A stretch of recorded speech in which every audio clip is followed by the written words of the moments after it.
Welcome to Toffee TV. It is the midfield section of our season review.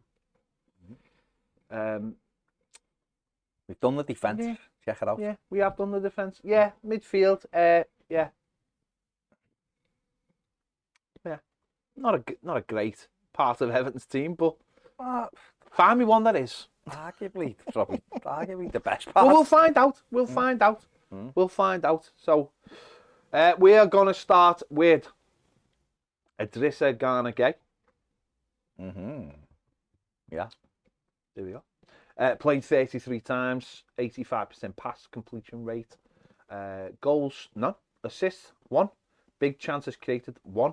Tackles per game, 2.9. Obviously, brought him back from Paris Saint-Germain, where he'd be playing with the likes of Messi and Neymar. You know, just To name but a couple. Yeah, just a name but a couple. Straight into struggling Everton side. How do you think he did during the season? I think he was good.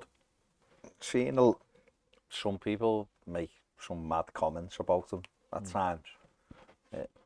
Everyone's got their own view, of course. They have. Mine was he was good for us most of the time.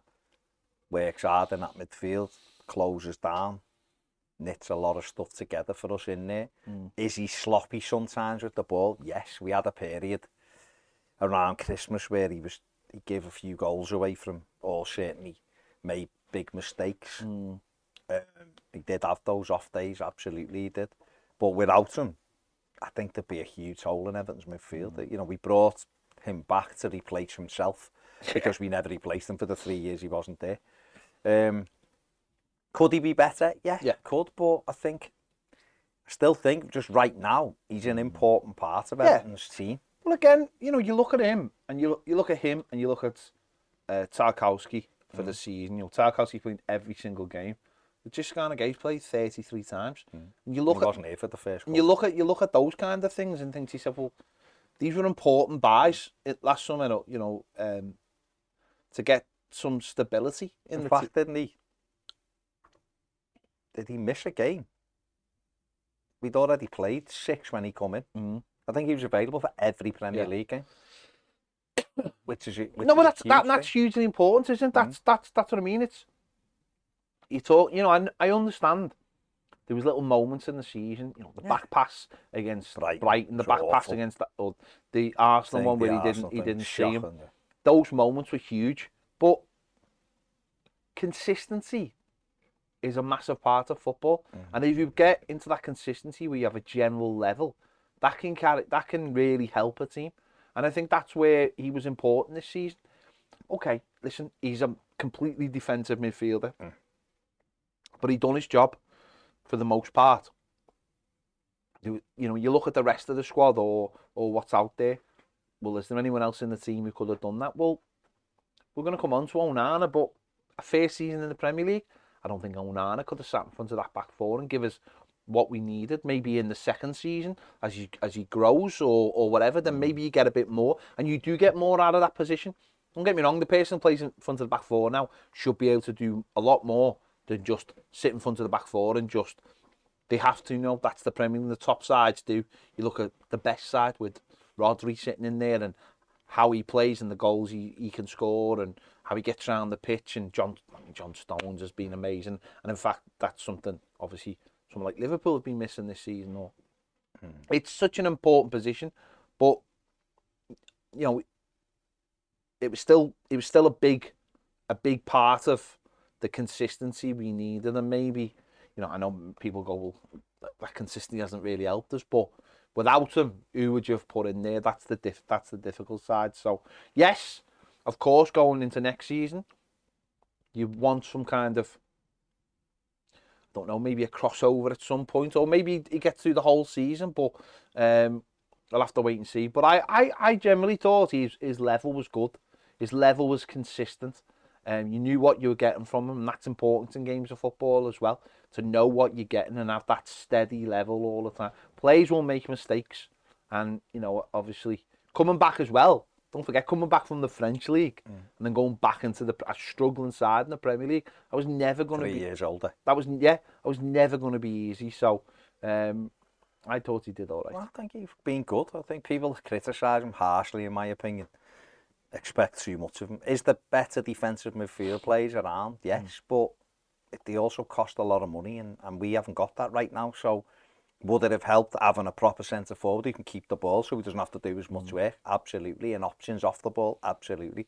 Would it have helped to have a settled midfield three altogether and he knows who he's playing with? Yes. But I thought he had a decent season. That's my view on it. Yeah. I think it's a position that needs to be improved on, of course. But that's in the position we are, the position we're in, the position and also like fella who didn't getting sent off, not getting bookings left, right, and centre. He understands how to play the game. He understands what he needs to do, and it's that solid professionalism that I thought kept it consistent, and the manager at times wasn't scared to take him off and put maybe someone right, and that's it, isn't it? That's the way it is in games of football. So I give him 6.04 for the season. Yeah. So there will have been games I imagine I will have given him a bit of a hard one, but I think a 6 isn't. When your top player is. Maybe there might have been games when I've marked them down a little bit unfairly, but whatever. There's a consistency. So he got 6.9 out on SofaScore, which is one of Everton's top players, and that's, to me, that's correct because he was one of Everton's best players throughout the season. Yes, he had games where he didn't have a good game. Simple as he didn't have a good game. Arsenal, like you said before, Arsenal way pathetic. What he done, played the whistle. The Brighton back pass. The game, I mean, we were already getting battered, but the Brighton back pass was shocking. And that's where he had a couple of other games where he was poor. I'm not saying he was 10 out of 10 every week, because he wasn't. But he gave a good, consistent performance. And sometimes people criticised him when you actually looked at the data of the game. He was Everton's best player. Yeah. Some games he had 100% passing accuracy in, and he had a lot of the balls. So he was... he thought he had a good solid season. Anything over 6 in mine for you is good, yeah. mate. So there you go. There you go. Let's move on to Onana. Obviously, first season in the Premier League, played 34 times, pass accuracy 84%, goals 1, 2 assists, big chances created 2, tackles 2.2 per game. That is.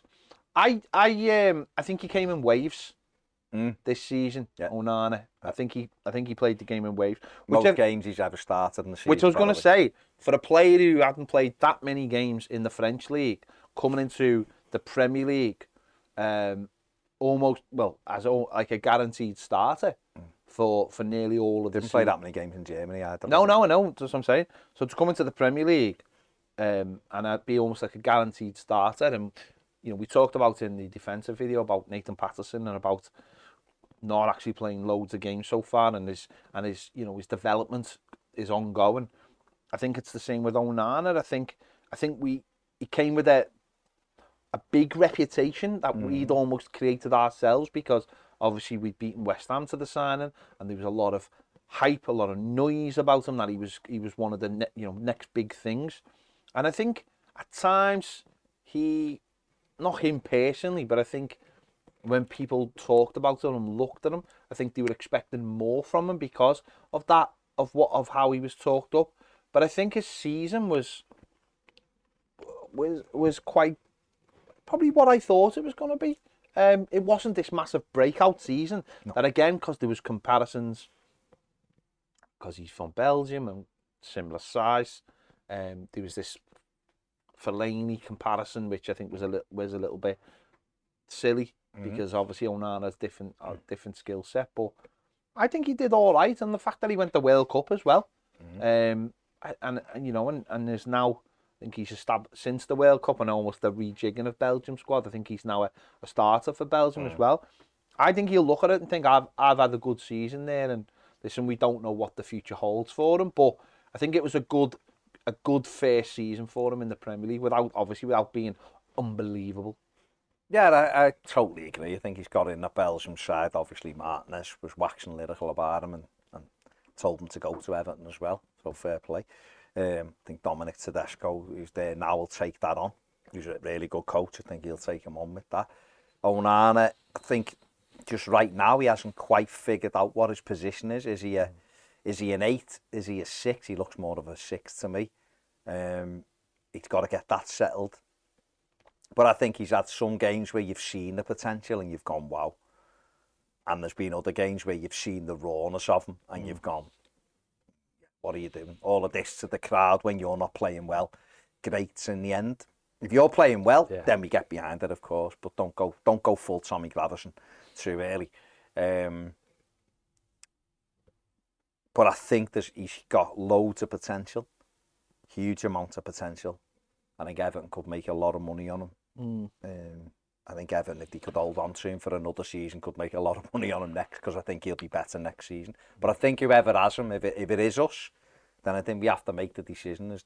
He's always, for me, been better when he's been in a double six with Garner. When he's sat a bit deeper, he can pick the ball. Palace, I know. The caveat, Palace didn't have a great midfielder. I know that, but when he dropped off and took the ball and his range of passing was good, he's got them telescopic What's funny legs, is Lampard tended to play in the wrong position, almost like the Doucoure position. Yeah, which isn't his position. And I think when Lampard had him, when Lampard was obviously at the club, I think he got lost in that when because Iwobi started the season well, and he was playing essentially, he didn't know how to divert from that. So obviously he'd have Gordon on one side, on McNeil and Damari Gray, and then Doucoure, he wasn't getting in the side, and he didn't know how to move away from that, and didn't quite know how to fit them all together. Where it's a lot easier when Doucoure's playing, because he does become that false striker as well, and as we've seen. But there wasn't enough opportunities. But I actually think for him, he'll once. I don't know whether it'll be at Everton. I really don't, because I don't know where he'll be. But I think once he gets the trust of other people, or the manager, he'll play in that 6 role on his own, and people will trust him with the ball and trust him to move the ball. And I think that sometimes might take a better side that doesn't rely on that holding midfielder to be so defensive, because they don't need them. They don't need to be so defensive as a team.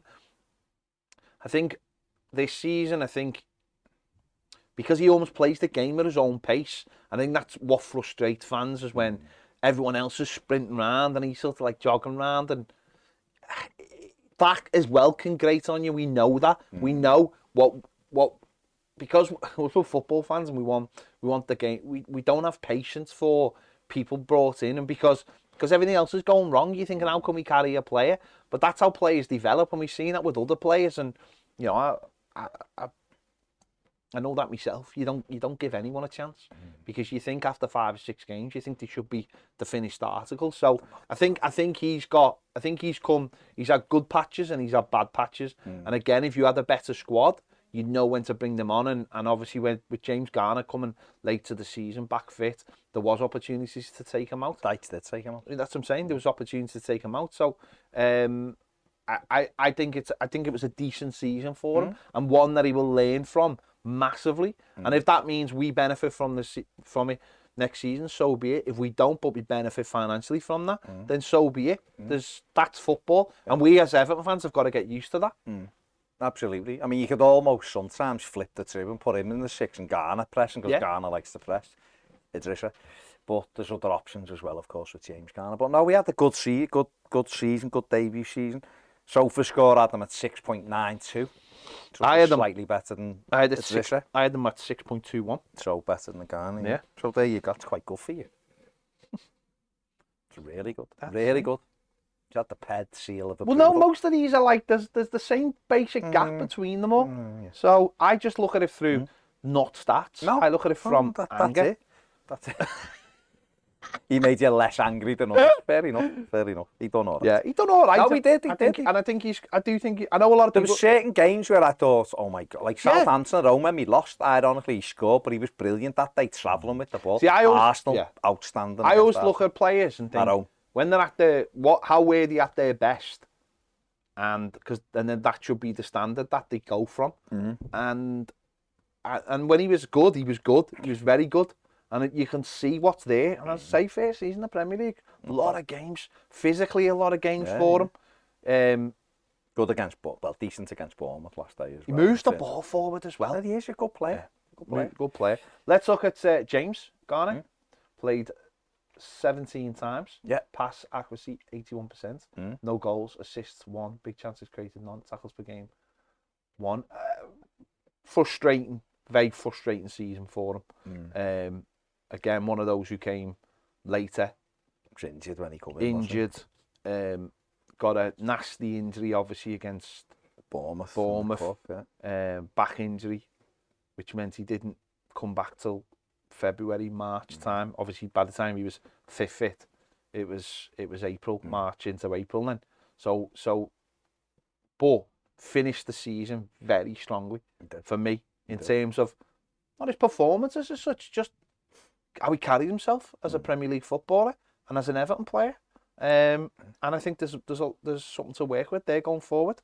Yeah, totally agree. Early on, he was a couple of cameo appearances, wasn't it? Came on against Manchester United at home and little appearance here and there, and then got the injury and was out, and then got back in and, like you say, I think made his full Premier League debut against Fulham, rather at Goodison. And he was actually one of the bright sparks that day. You know, there was a lot of other things weren't very good that day, but he done well. And I think he got better and better. Thought he was brilliant against Bournemouth on the right. Thought he was brilliant, right wing back that day, having to do a job. Thought he'd done really well, not dazzling, but just stuck to his job. Thought Wolves away, he was good as well, and Brighton done a lot of work. So versatile, strikes the ball, picks his head up, likes the ball, wants the ball. There's definitely something to work with.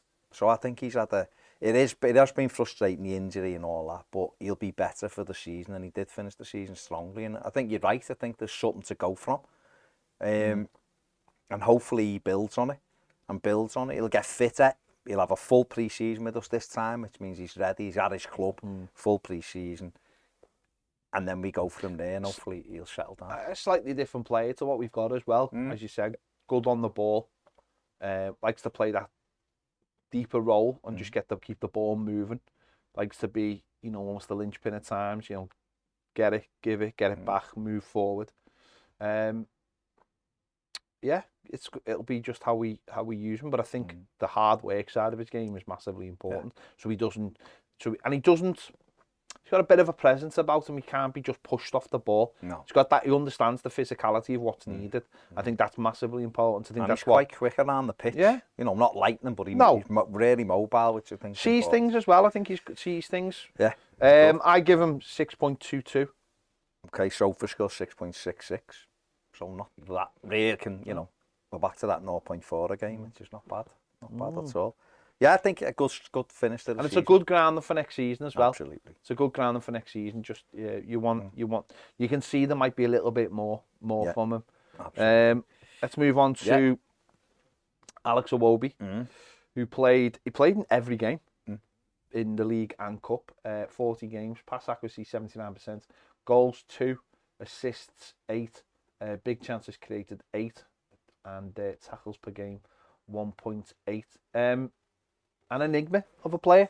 A player who created more chances than anyone else, I think, outside the top 6. But he's just an enigma. Scored a couple of goals, and obviously the one against Leicester was huge. Scored a cracker against you. He didn't score against Wolves, which is crazy. But he's an absolute enigma of a player, because when you're watching the game, he doesn't seem to affect it. When you're watching him, and then he does create something, and when he started the season, he started it really well, playing in that central position. I think it really suited him. I don't think it suited the team as such because of the makeup of it. Not his fault. I think he the benefit of when he had Dom up there, he was better. Yeah, that's what I'm saying. He when you've got someone on the same wavelength as you, you can understand that. So I don't think having players who in centre forwards or who are on the same wavelength, but I don't think the team, because of the makeup of the team, I don't think we almost were then playing with only 2 midfielders as such, and he doesn't get round. I think he's someone, when it comes to defensive things, he reacts to what's already happened. He's not. He's you know. And He's a forward player. that's what I'm saying. That's the problem. But when you're a true midfielder, I think you're already on your toes because you're anticipating things. And I think that was he's an absolute enigma. I don't know what happens with him going forward. He's got a year left on his contract. I don't know what you do with him as such. Do you keep him stuck out on the right hand side? Does that really benefit him? Again, maybe with a full back who goes past them, that would really help. So he can come inside and there's an out ball there. You need a centre forward. You need maybe someone who understands how to link up the play with him. I don't know. He's just a very, very frustrating footballer. His goals are what ruin him, really. His lack of goals. They ruin him because he creates chances, and he does. He's suffered as well because we haven't had a centre forward, and we haven't had someone who maybe will take those opportunities for him. I think when you look at this team, the way it was, the goals, there's just not enough goals in the side. Yeah. And therefore, when you're talking about Alex Iwobi, you're talking one of our attacking players has got 2 goals. That's a problem, but he does create chances. So find a role for him by all means.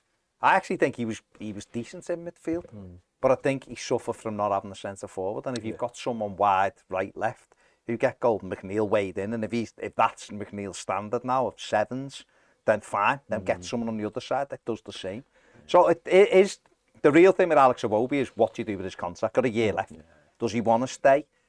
Don't know. Do Everton want to go above 100 grand a week to keep him? Can Everton get someone on half that who scores goals? They're the issues, but I think he had a good, solid season. But absolutely right. You're absolutely right with the goals. If he scores 8 goals, you look at the season, you go, done well there.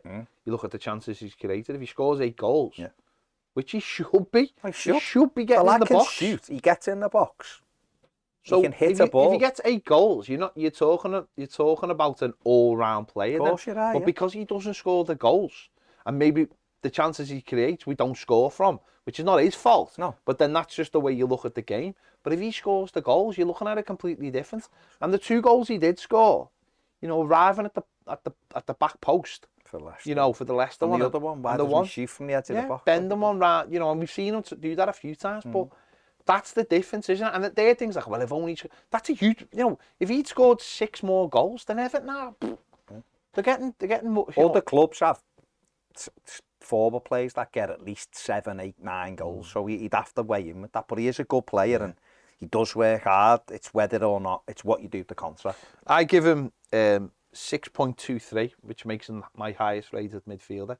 So for everyone out there who says I think he's rubbish, then he is my highest rated midfielder of the season.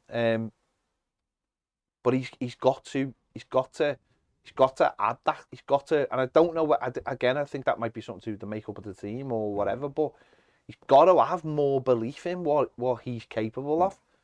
He's got to show that little bit extra. Players with much less quality than Alex Iwobi score way more goals, and they take risks. So they take risks. He got 6.97 on Sofa scores, the 3rd highest Everton score, and he's actually only 1 or 2 Everton players whose score went up from last season on Sofa score. Fair play. So it's only the goals. If he adds a few more goals, we'd all be going sound. But we still need another one because you can't. But he's also one of those players because we're so terrible in the transition that when he gives the ball away, it's like, they just scored. We're in trouble, yeah. Let's move on. Tom Davies, again, massively frustrating season for Tom Davies. Played 20 times. I can't believe he played 20 games. 75% pass accuracy, no goals, no assists, no big chances. Tackles per game 0.8. Tom's out of contract. Started 5 games, I think. I can't imagine they're going to give him a new one. No. And he's got to a stage in his career where is he 24 now? Is he? He's not really moved. He's not really moved on. He's suffered with injuries. His game hasn't moved on.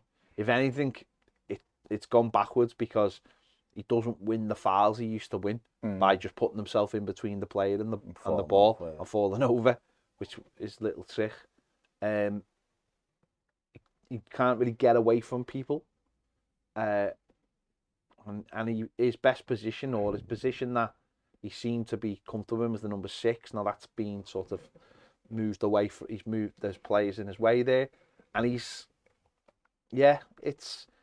anything that the Tom Davies that came into the Everton team, which was a player who liked running with the ball, a skillful player, a player who would take chances.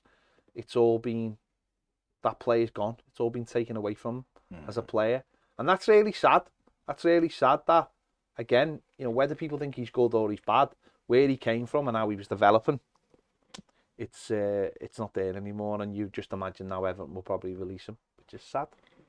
I'd imagine so. He's at an age where he's got to get himself together and get games and get playing, because he's going to be 26, 27 and have not done anything. As a lad that broke in a blaze of glory, the goal against Man City probably never helped him.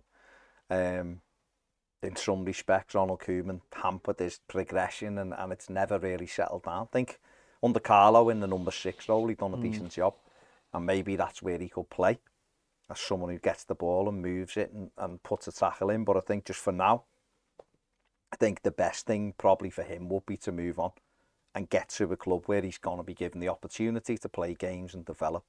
But I think, sadly for him, it hasn't really worked out. And we are where we are with it. We've got to the end of his contract, and looks like he may well be moving on. So good luck to him if he does go and get yourself in a team and get settled and get playing football, rather than just being a bit part player. Yeah, it's sad. It's a sad. Just be a sad end, won't it? It's frustrating as well, because it's a player that we should have got a few million for, who we brought through. Yeah. If he was leaving, we should have got money for him. We're not going to. Yeah, I give him 5.11. Sofa score, give him 6.52. Yeah, I think people believe me. So that's the It's just sad, isn't it? I like Tom. Liked him as a player when he first came into the team. As a human being, obviously, well. like him as a lad. But it just hasn't kicked on. No. Just has not kicked on one bit. And that it'll happen when you're not given games. That's what happens. Yeah. You've got to deserve to play. Yeah, And you have to. They obviously let's move on. This is our final player in the midfield section. Abdoulaye Doucoure. Played 26 times. Pass accuracy 80%. Goals 5. Assists 2. Big chances created 4. Tackles per game 1.2. Obviously, under Dyche was a completely different player to what he was under Lampard. If this is a player that was out the door under Lampard, he was gone. He was off the Fulham. Off the Fulham. Had a big fight, and you just think if you want to see one thing that Sean Dyche did and how it affected us, it was him, because he scored the goal. Not only he scored the goal. He scored the goal that kept us in the Premier League, but obviously he scored big goals at Brighton. Chelsea, Forest. And he really was the player who helped. We always knew Dyche loved 4-4-2, but it was obviously he was playing as a split striker rather than a centre forward that dropped into midfield. As a midfield that become a centre forward, and hugely important towards the end of the season. Yeah, he was. Obviously felt aggrieved with what had gone on with Lampard. Got himself together. Was made up that Dyche come in and took his chance. Wanted to stay at Everton, didn't want to go. Wanted the opportunity, it wasn't there. Dyche come in and he was straight back in the side, wasn't he? And he never looked back really, worked his socks off. Stupid moments against Spurs could have cost us dearly. No need for it with Kane. Cost us 3 games, and we the wheels come off a little bit in them games that he was out for. Dyche didn't really know how to handle him not being there, and we lost opportunities where I think we might have got points. But come back and was hugely influential when he come back, and 5 goals was his best year for Everton. I think we got 5 goals over whatever games it was. You think if he'd been in the team all season in that role, he might have ended up with double what he got. So that'd be incredible for us to have a midfielder that got that. If he can add 7, 8 goals a season. But it's his from position. Yeah, It's the position we bought him. Yeah. And He's we never played really him. used it. So, obviously scored the goal. I mean, it was a huge, signed the contract extension. huge goal, got the contract extension. And obviously just happier, all-round happier player, very important player in the team. And I think if he had gone, you would have witnessed a little bit of that, and I think it would have been even worse. If he'd have gone, we'd have probably gone down, because who, without, I don't want to. Well, let's be honest, right? That, but who's getting the goals? Let's be honest, right? The biggest wobble Dyche had since coming at Everton when he was out. Yeah. Now, of course, that was stupid what he did. You know, putting his hands on someone in a game again where if we'd had 11 men on the pitch, we probably would have won it. So that was on him. But Dyche, really, that's where Dyche's real wobble come from. And I mean, that'll be the next thing, almost finding someone who can play back up to him or someone who can take over from him. And that's a huge thing that he needs to look at now, if that's the road we go down with the system we play. But that was the wobble he had. He didn't have a clue what to do without him. And that's how important he came towards the end of the season, for the second half of the season, or since February. So he's had a brilliant second half of the season, just in moments. Maybe not in overall games, not in overall, you know, the whole game, just in those moments that we talk about with, like, you just mentioned Iwobi there, and you're talking about other players. Well, he was the player who popped up. Iwobi's got more technical ability than Doucoure. Doucoure gets himself into the positions and takes the chance. So I give him 5.46. That's because, but I wish I had the numbers. From when he played under Dyche. But obviously, in playing before that, has dragged this score down. That's the beauty of my season quite well, you know. He didn't pass. He didn't. We were rubbish. Chelsea at home. I think you're forgetting how rubbish we were. I wasn't. Well, I'll tell you what it was. Chelsea at home. Just for clarification for you. Yeah. Did he score? He was excellent at home to Chelsea. We got beat 1-0 with a penalty. That was all his fault. And he lasted 19 minutes of the second game. There you go. The next time he played was Man United away in the FA Cup, and he would come on as the best Everton player on the pitch. I think you've been a bit harsh. He got 6.74 on SofaScore, which is one of Everton's highest, and rightly so, because obviously the goals at the end meant that we stayed up. So if he finished the season under Dyche very well. He got a 10 on my final game. He's not perfect by any stretch of the imagination, but he's a very useful player with goals in him. We don't have that, and he can get around the pitch. Does he give the ball away cheaply? Absolutely, he does. Forest away is one, which led to a goal. And there was other occasions as well, of course, but he's still, he's a decent player and had a good end. So that's it. That's our midfield. We'll be back to do our attackers, if we can find some. Yeah. So make sure you check that video. If you haven't checked out the defence, make sure you check that one out as well. It'll be coming up on the end screen as well, so that's where that one will be. Give this video a like, subscribe if you haven't, if you want more great videos, live daily exclusives. Join us over on Toffee TV Premier. The link is in the description, and it'll be coming up on the screen in a moment. See you later.